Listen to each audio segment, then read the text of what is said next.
L'invité de Béatrice Rulle ce matin, 6 minutes avec Anthony Hodgers, conseiller d'État chargé du territoire. Béatrice. Bonjour Anthony Hodgers. Bonjour. Merci d'être sur Radio Lac ce matin. Le Grand Conseil a donc accepté péniblement le projet de loi climat. Il a voté une résolution pour l'abandon de la vision transfrontalière territoriale et il a rejeté votre politique d'aménagement et de logement. Il y a de la friture sur la ligne avec le Grand Conseil, Anthony Hodgers. Ah oui, là c'était ma fête. Durant cette session, effectivement, la majorité de droite s'en est pris un peu à tous mes sujets. Ça arrive. Je crois que c'est aussi le signe que dans le département du territoire, il se passe beaucoup de choses. Vous l'avez dit, le plan climat, la vision territoriale transfrontalière, toutes ces collaborations avec la France voisine, le canton de Vaud, les politiques énergétiques. Vous vous souvenez, il y a quelques mois aussi, il y avait eu quelques attaques. Bref, rien de très nouveau. Oui, c'est quand même des sujets essentiels. Par exemple, la vision territoriale transfrontalière, c'est un document préalable. Alors, c'est un peu technique, mais la révision du plan directeur cantonal, qui est donc plus soutenu par le Grand Conseil. Le plan directeur cantonal, il doit pourtant être modifié parce qu'il y a 30 à 70 000 personnes qui vont venir à Genève d'ici 2050. 70 à 140 000. Les chiffres de 30, ils étaient la tribune de Genève sont faux. Effectivement, c'était très surprenant de voir une majorité refuser de se coordonner avec nos voisins. Un canton comme Genève, dans ses liens avec la France, dans ses liens avec le canton de Vaud, on a 650 000 passages aux frontières cantonales par jour. On doit forcément réfléchir le territoire avec nos voisins.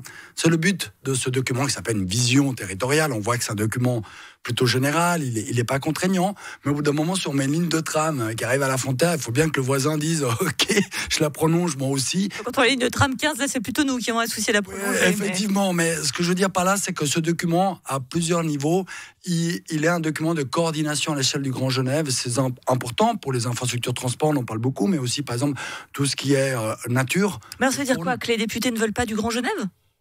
C'est un peu le signal qui a été donné. Alors, le MCG et l'UDC, on le savait, il y a eu des critiques anti-étrangers, anti-frontaliers massifs de la droite populiste. Ce qui était plus surprenant dans ce débat, c'est voir le PLR et le centre, finalement, s'allier avec la droite conservatrice, on va dire, pour effectivement avoir une vision de Genève, pour refuser, en plus, le titre c'était « Il faut jeter la vision territoriale à la poubelle ». C'est pas qu'ils veulent l'amender, de dire « Écoutez, ça on est d'accord, mais pas ça serait normal ». Vous savez, c'est un document de plusieurs dizaines, voire centaines de pages.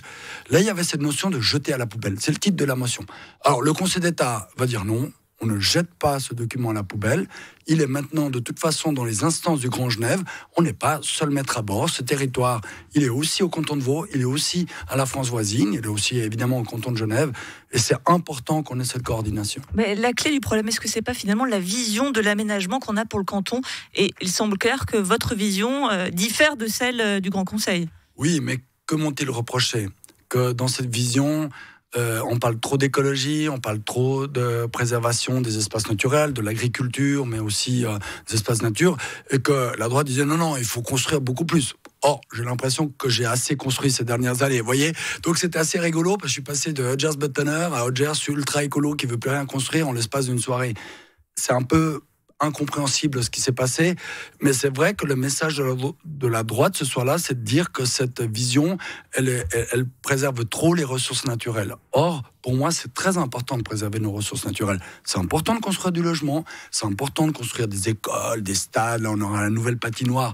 Tout ça, c'est fondamental, je le porte aussi, mais c'est très important dans le même temps de préserver ce qui doit être préservé, notre zone agricole, nos espaces verts, et c'est très important aussi de mettre plus de nature en ville.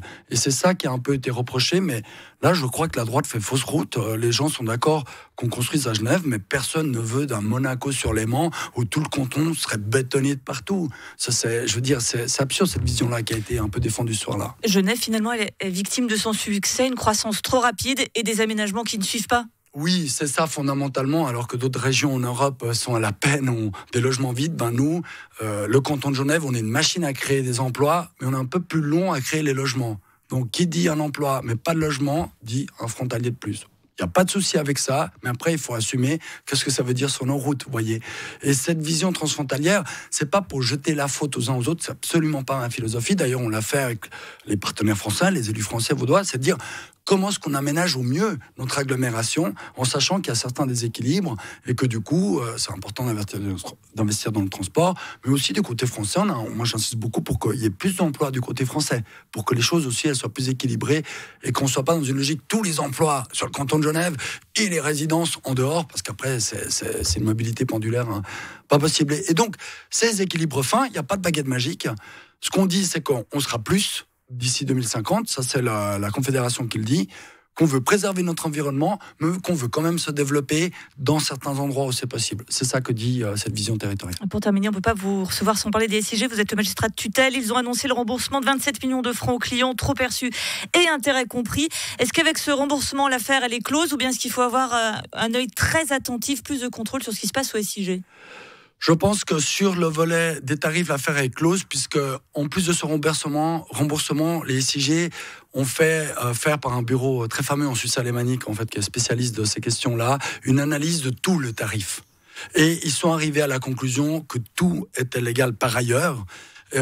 Sauf un point qui malheureusement va rendre un peu plus cher l'électricité pour quelques PME, mais disons anecdotique. Et ça c'est important parce que le magistrat de la Cour des comptes, Monsieur Baron, avait laissé entendre à l'Aimant Bleu qu'il avait vu que 1 ou 2% des tarifs et que là déjà il y avait un grand décalage et qu'il soupçonnait que le reste soit aussi très grave. On voit aujourd'hui que ces soupçons étaient infondés de la part du magistrat et que finalement sur ce volet-là. Maintenant, l'autre audit qui viendra, je pense après l'été, c'est celui sur les accusations de népotisme. Aujourd'hui, l'entreprise est en train de déplucher tous les procédures de recrutement pour voir s'il y a eu du favoritisme dans certains cas ou pas. Et donc ça, c'est la prochaine étape. Mais en tout cas, en ce qui concerne les tarifs, je pense que là, c'est réglé. Et puis les gens recevront quelques francs. Alors, c'est pas beaucoup, hein. C'est 20-25 francs. Mais quand même, c'est toujours ça de prix. Toujours ça de prix. Le népotisme, c'est le nouveau refrain à la mode en ce moment à Genève. Merci beaucoup, Antonio Georges, conseiller d'État chargé du territoire. Excellente journée.